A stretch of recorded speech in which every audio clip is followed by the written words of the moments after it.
AFN, and we're here today to talk about a trade between Seattle and the Jets. Mr. Percy Harvin is moving to the Jets, and the Jets are going to give a conditional draft pick in 2015 to the Seahawks. This is coming to a shock, really, because, I mean, this is like the second time in 19 months that Harvin's moved. He came from the Vikings to the Seahawks, and then now he's moving from the Seahawks, obviously, to the Jets. It's a difficult one, really, for me. I mean, does that mean that Seattle are fed up with him? I mean, do they know that he is a dead player, so to speak? I mean, he's been basically their burst player this year. He's been like their playmaker of sorts. I mean, through like 5 games with Seattle he's had this year, I think he's had 22 receptions. So he's leading the Seahawks wide receivers in receptions.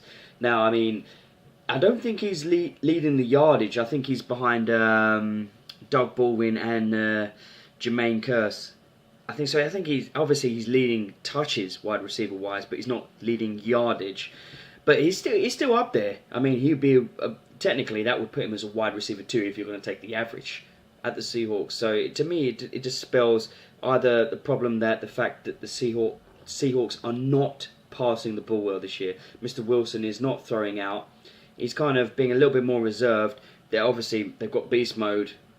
He's been making grounds in line, but they obviously don't see him as much of a potential future plan. Either that, or they just envisage that he's just going to be constantly injured for the season. I'm not too sure, because he's obviously had a thigh injury already, and he's been out. He hasn't trained this week. I don't know if that's due to the trade that's going to be happening or what, but he's been out for Wednesday, Thursday, hasn't been training. So maybe it's just the fed up. And I mean, look what happened. Look what he put out to the Cowboys last year. Last week.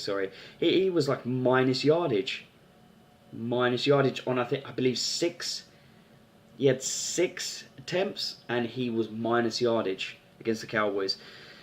I mean, the Cowboys did play well, but for a playmaker like that may have been the nail in the coffin for him. I think that probably sealed his deal.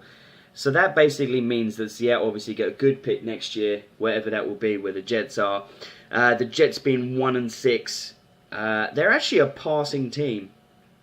I mean, Geno Smith loves to air out the ball. He does. He loves to throw picks, but he loves to air out the ball. And I mean, that's quite a good receiving corp now. I mean, you throw him in with Mr. Eric Decker, Jeremy Curley, obviously Chris Ivory, a running back. Don't really rate Chris Johnson. I think Ivory's better in between the tackles, and Johnson's too inconsistent for me. But I mean, if they actually had a decent quarterback at the Jets, I think they could be doing quite well. I mean, they're difficult against the run. They need to improve their defense on the pass. But anyway, we're going off topic here. So what Percy Harvin's going to do, I think it's going to be good for them, for the Jets anyway, because it gives not only the quarterback Geno Smith, if they're going to use him or revert to Vic, who frickin' knows anyway.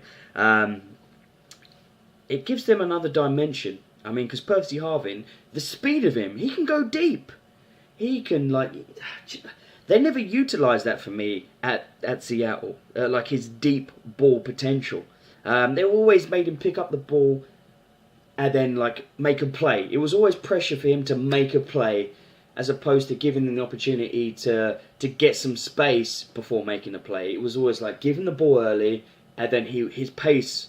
They relied on his pace a little bit too much for me. I think if you actually use that deep potential of Percy Harvin, you could really capitalise on actually, making some really ridiculously good plays. But so I think it might actually be good for the Jets right now. I mean, they're 1-6. They're struggling. They played really good against New England this last week. It was close. They were held out only by a few points.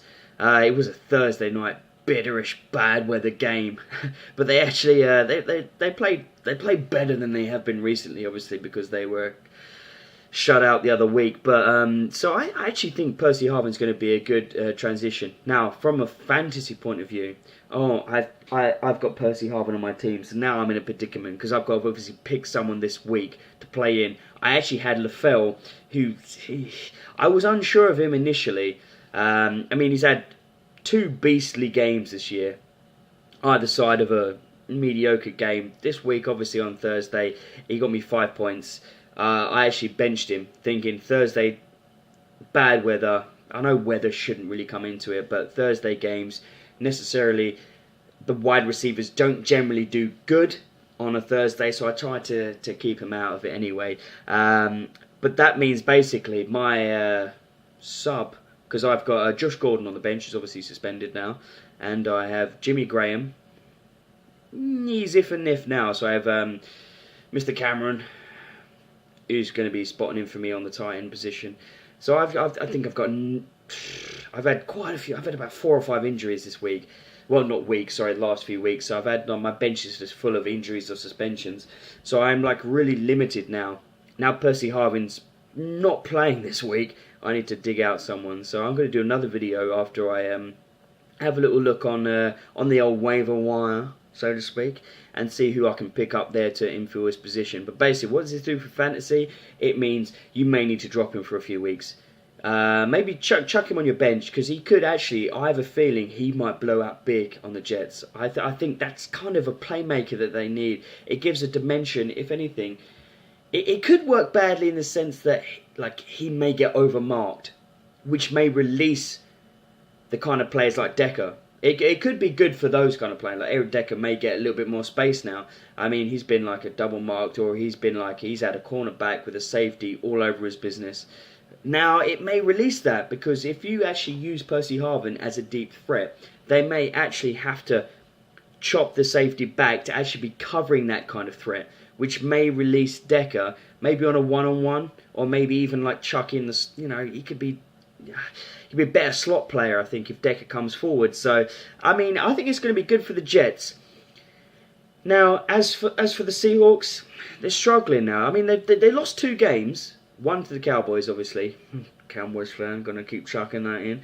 But they've only just lost. They were dominated against the Cowboys, to be fair. They only got 206 offensive yards compared to the 400-plus Cowboys. Wilson didn't look great for me in that game. He didn't have enough options. It was like their run game was falling short. Mr. Beast Mode himself couldn't gain the yards. To me, you're not throwing well, your run game's not running well. I would start questioning their offensive linemen, to be honest. I think they're a little bit weak on their offensive linemen.